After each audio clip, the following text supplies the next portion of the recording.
I started my day talking to my buddy Mark Davis about spending too much time on my phone. I do. I'll go down a rabbit hole. Man, I'll spend a half hour, 45 minutes. I'll want to go somewhere, and I'll sit down, and I'll start scrolling, and my kids call it doom scrolling. One of my kids says, Dad, stop doom scrolling. And he's right. I spend way too much time on it. But there's so much good stuff out there and so much to deal with, so much to tackle right now. And I saw a clip of Eric Swalwell, that Trump-hating Democrat in Congress, who mocked President Trump by eating a taco.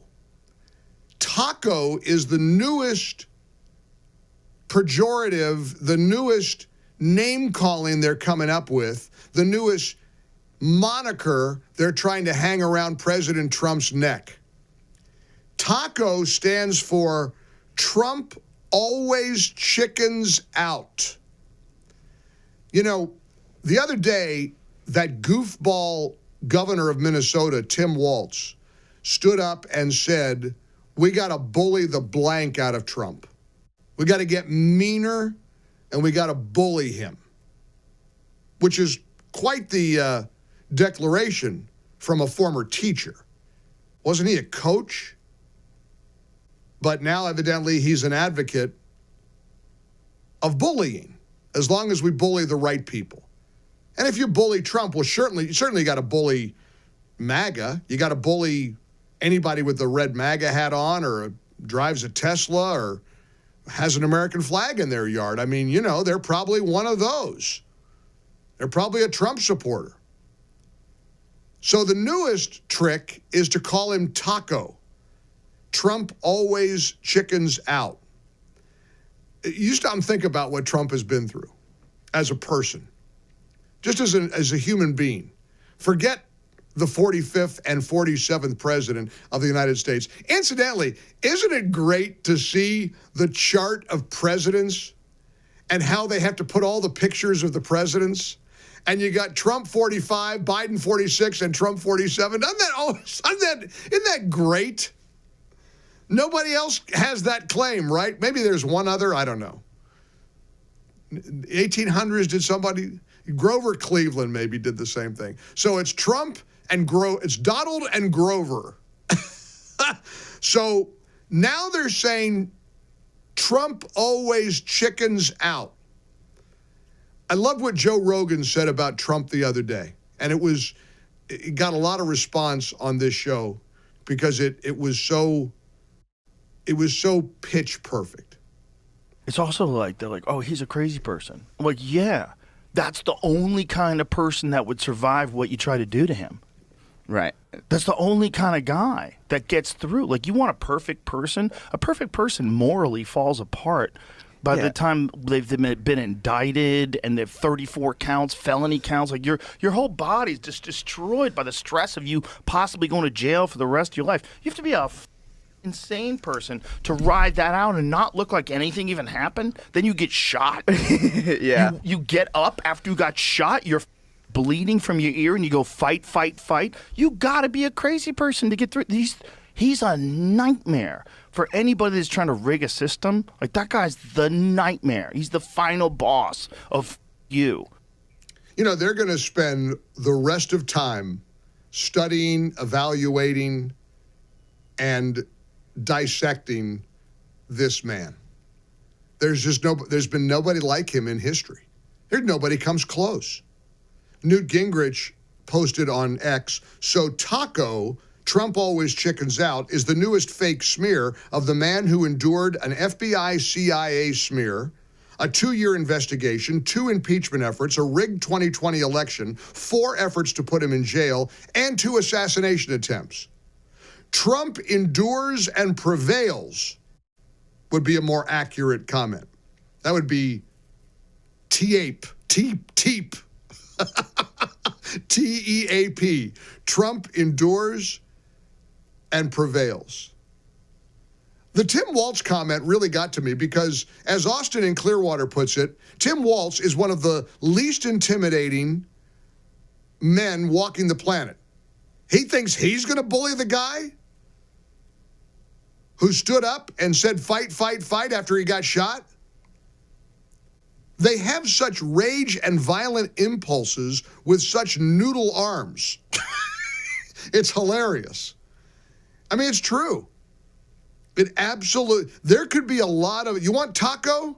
Here's one from South Carolina. Taco, Trump always conquers others. That would be the right acronym.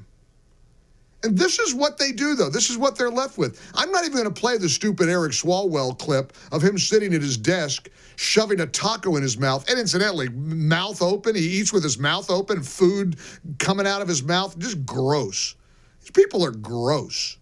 What happened in Boulder, Colorado was a terrorist attack. It is as simple as that. Yesterday, we spent some time wondering why Trump haters and the legacy media denied it was a terrorist attack.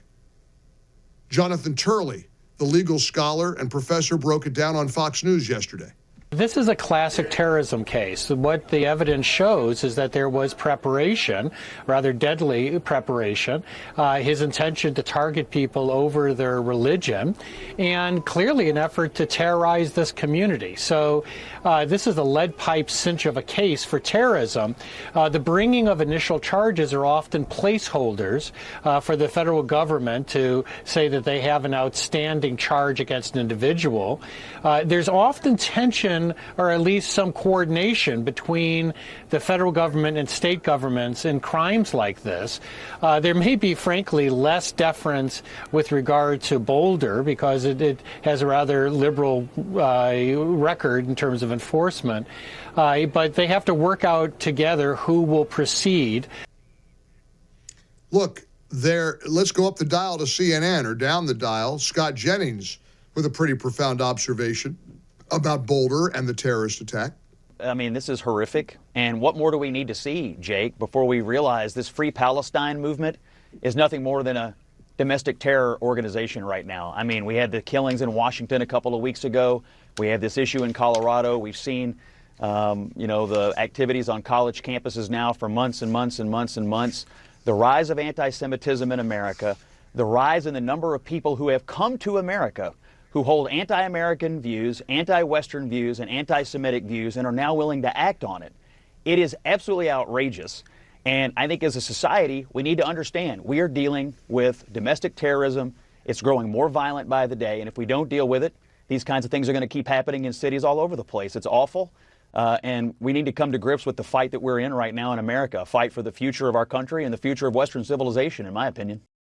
I wonder how bad an attack is going to have to be before the angry, violent, vicious left realizes how bad it could get for us. Fox News Channel's Kennedy with the final word on this subject before we turn it over to you.